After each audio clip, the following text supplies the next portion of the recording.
बड़े बड़े नेताओं ने उतारी राहुल की इज्जत। सिंधिया का खेल, महफिल में राहुल फेल। एक खबर से राहुल केजरीवाल हुए तबाह। नमस्कार, बात तो सुबह की देख रहे हैं आप। मैं हूं आपके साथ पूजा।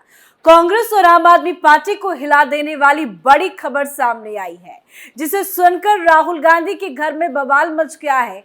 राहुल गांधी सिर पकड़कर रो रहे हैं क्योंकि उनका मध्य प्रदेश से लेकर राजस्थान में सब कुछ बर्बाद हो गया है। सिर्फ राहुल गांधी ही नहीं, केजरीवाल को भी तगड़े झटके लगे हैं। उनके ही नेताओं ने केजरीवाल की अकल ठिकाने लगा दी है, पार्टी छोड़कर बीजेपी का दामन थाम लिया है। इससे भी तगड़ा ट्विस्ट तो तब आया जब आप नेताओं का चौंकाने वाला वीडियो सामने आया, जिसे देखकर केजरीवाल मुंह छिपाकर भाग निकले। केजरीवाल के ट्विस्ट पर धमाकेदार खुलासा आगे करेंगे, लेकिन उससे पहले बात कांग्रेस के होश उड़ा देने वाली खबर की करते हैं, जिसे मध्य प्रदेश में राहुल गांधी जीत का डंका बजाने की बात कर रहे थे। उस मध्य प्रदेश में कांग्रेस के बड़े बड़े नेताओं ने राहुल गांधी की औकात दिखा दी है। खबर आ रही है कि राहुल के करीबी नेताओं ने कांग्रेस का काला चिट्ठा खोलते हुए बीजेपी ज्वाइन कर लिया है। राहुल गांधी इस खबर से इसलिए सदमे में चले गए हैं क्योंकि एक तो बेहद करीबी नेताओं ने ऐसे वक्त पर साथ छोड़ा है जब चुनाव में इज्जत दांव पर लगी हुई है। साथ ही कांग्रेस के जो राज उन्होंने खोले हैं, उससे बड़ा धमाका होने वाला है। दरअसल शिवपुरी और अशोकनगर जिले के कांग्रेस नेताओं ने बीजेपी का दामन थाम लिया है। सबसे चौंकाने वाली बात तो ये है कि ग्वालियर के महल में ज्योतिरादित्य सिंधिया ने कांग्रेसियों को बीजेपी की सदस्यता दिलाई। बीजेपी में शामिल होने वाले नेताओं में अशोकनगर से आशा दोहरे, नगर पालिका में पूर्व नेता प्रतिपक्ष अनीता जैन और प्रदेश कांग्रेस सचिव राकेश जैन का नाम शामिल है। इस दौरान बीजेपी में शामिल हुए कांग्रेसी नेता बुरी तरह से पछताते दिखे।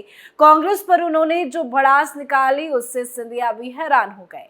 बीजेपी में शामिल हुए नेताओं ने कांग्रेस पर तंज कसा और कहा कि हमने कांग्रेस का साथ देकर काफी बड़ी गलती की, क्योंकि पार्टी ने नेताओं को ठगने का काम किया। कमलनाथ, दिग्विजय ने गद्दारी की है।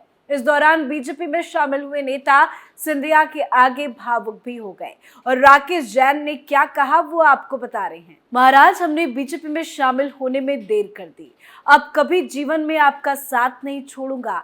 कमलनाथ और दिग्विजय ने खेल खेला है, लोगों को पहले आश्वासन दिया, कांग्रेस ज्वाइन कराई और फिर उन्हें टिकट नहीं दिया।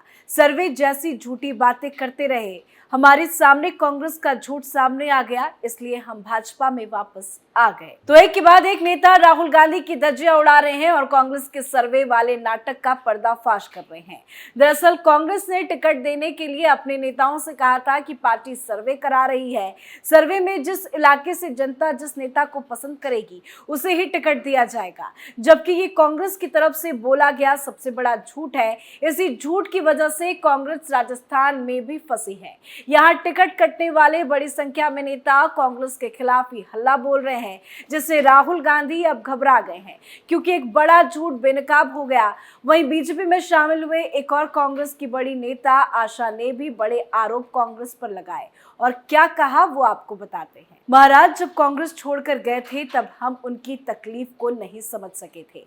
हमें दुख हुआ था और महाराज को भी दुख हुआ था, लेकिन आज हम उस तकलीफ को समझ सके हैं। तो बता दें आपको कि कांग्रेस के बड़े नेता ज्योतिरादित्य सिंधिया ने मार्च 2020 में कांग्रेस के काले चिट्ठे खोलते हुए पार्टी का साथ छोड़ा था। सिंधिया के झटके से ही मध्य प्रदेश में कांग्रेस की सरकार गिर गई थी। कांग्रेस से बीजेपी में शामिल हुए सिंधिया ने अपने समर्थक विधायकों की मदद से प्रदेश में बीजेपी की सरकार का गठन करवाया। बीजेपी आलाकमान ने इसके एवज में सिंधिया को राज्यसभा के रास्ते संसद में भेजा और अब वो केंद्र की मोदी सरकार में कैबिनेट मंत्री है। जो बढ़त सिंधिया को कांग्रेस में मिलनी चाहिए थी वो नहीं मिली। जब सिंधिया ने कांग्रेस को इसकी औकात दिखाई तो सबकी अकल ठिकाने आ गई, क्योंकि उनकी पावर इतनी थी कि कांग्रेस को औंधे मुंह सत्ता में गिरना पड़ा। अब यही काम एक बार फिर से कांग्रेस के साथ होने वाला है। मध्य प्रदेश में खेल शुरू हो गया है, साथ ही राजस्थान में भी धमाका होने वाला है, क्योंकि राजस्थान में कांग्रेस के बड़े बड़े नेता बीजेपी का रुख कर रहे हैं। राहुल गांधी की जीत के दावे को मिट्टी में मिला दिया गया है, क्योंकि राजस्थान में पायलट गुट के नेता सुरेश मिश्रा ने बीजेपी ज्वाइन कर ली है। इसी के साथ बेनीवाल की पार्टी को धक्का लगा है। बीजेपी की बढ़ती लोकप्रियता और विकास की नीति को पसंद करते हुए तमाम पार्टियों के नेता बीजेपी का रुख कर रहे हैं। वहीं स्वर्ण ब्राह्मण महासभा के अध्यक्ष सुरेश मिश्रा सचिन पायलट गुट के नेता माने जाते हैं, तो ऐसे में उनकी ओर से पार्टी बदलना कांग्रेस को बड़ा झटका माना जा रहा है, क्योंकि पहले ही पायलट कहीं के नहीं रहे हैं। दूसरी तरफ उनके नेताओं ने भी उनका साथ इसलिए छोड़ दिया क्योंकि पायलट के आलाकमान के पास तक कोई वैल्यू नहीं रह गई है, और वो दिन भी दूर नहीं जब पायलट खुद कांग्रेस छोड़ बीजेपी का रुख करेंगे। तो कुल मिलाकर अभी तो कांग्रेस की धज्जियां उड़ चुकी हैं, चारों तरफ से कांग्रेसी पार्टी छोड़कर भाग रहे हैं। वही बात केजरीवाल की करें तो उन्हें दिल्ली पंजाब के बाद 5 राज्यों चुनावी राज्यों में भी जीत दिखाई दे रही है, लेकिन 1 मिनट में सारा खेल खराब हो गया।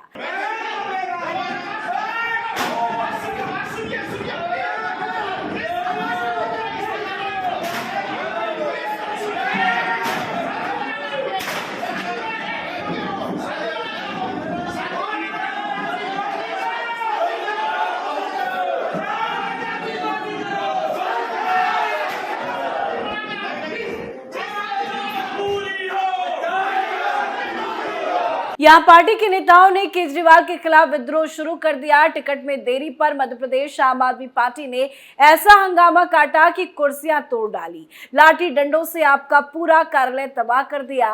केजरीवाल की जीत के सपनों पर उनके ही नेताओं ने पानी फेर दिया। तो सिर्फ कांग्रेस ही नहीं, केजरीवाल में भी खलबली मची हुई है। इसी के साथ ही कांग्रेस के लिए दूसरी बुरी खबर इंडिया गठबंधन को लेकर सामने आई।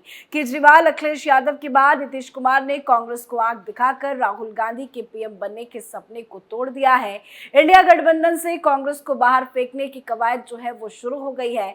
दरअसल कांग्रेस को लग रहा था कि इंडिया गठबंधन विधानसभा चुनाव में भी उसका साथ देगा, लेकिन ऐसा नहीं हुआ। मध्य प्रदेश से खेल की शुरुआत हुई। कांग्रेस ने किसी को सीट न देकर अकेले चुनाव लड़ने का फैसला किया, जिससे अखिलेश यादव भड़क गए और उन्होंने भी अपने उम्मीदवार को मैदान में उतार दिया। इसी घमासान के बीच कमलनाथ ने अखिलेश के साथ बदतमीजी कर डाली। अखिलेश को अखिलेश वखलेश कर बुलाया, जो बात अखिलेश को चुभ गई और तुरंत उन्होंने कांग्रेस की अकड़ ठिकाने लगा दी। साफ चेतावनी दे डाली कि गठबंधन रखना है तो रखो, नहीं तो कोई बात नहीं।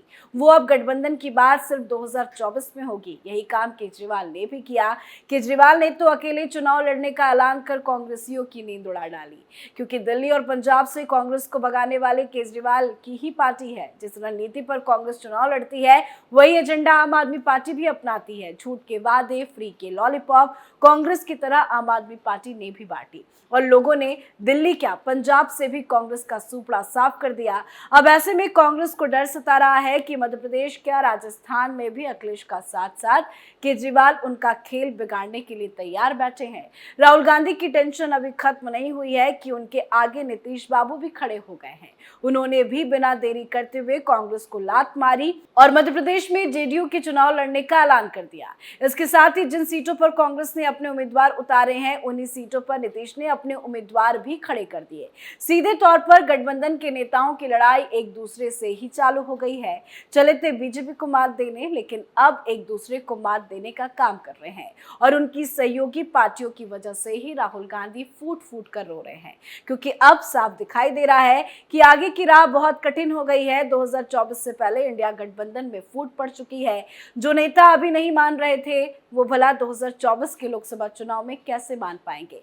सबसे बड़ी बात तो ये है कि एक गठबंधन में पीएम उम्मीदवार भी 3-3, 4-4 खड़े हो रहे हैं। एक तरफ ममता बनर्जी अपने आप को मोदी को टक्कर देने में मजबूत नेता बता रही हैं, बार बार आकर दिल्ली में बवाल करके सबका ध्यान अपनी ओर खींच रही हैं, तो वहीं दूसरी तरफ नीतीश कुमार अपने आप को दावेदार के तौर पर पेश कर रहे हैं। उनकी पार्टी के नेता तो नीतीश के पीएम उम्मीदवार बनने के दावे भी कर चुके हैं। इसी के साथ केजरीवाल अपने आप को मजबूत बता रहे हैं। कांग्रेस राहुल गांधी को आगे कर रही है। पीएम मोदी को टक्कर देने के लिए जो विपक्ष खुद एकजुट नहीं हो पा रहा, जिसकी रणनीति बिखर चुकी है, वो भला कैसे मोदी का सामना करेगा। आगे आगे देखिए, विधानसभा क्या लोकसभा में भी बीजेपी की बम्पर जीत होगी और इंडिया गठबंधन आपसी लड़ाई में ही तबाह हो जाएगा, और ये बात विपक्ष को बहुत चुभेगी। आज के हमारे खास शो में फिलहाल इतना ही। कल एक बार फिर से नई खबरों के साथ हाजिर होंगे। तब तक देखते रहिए कैपिटल टीवी। नमस्कार।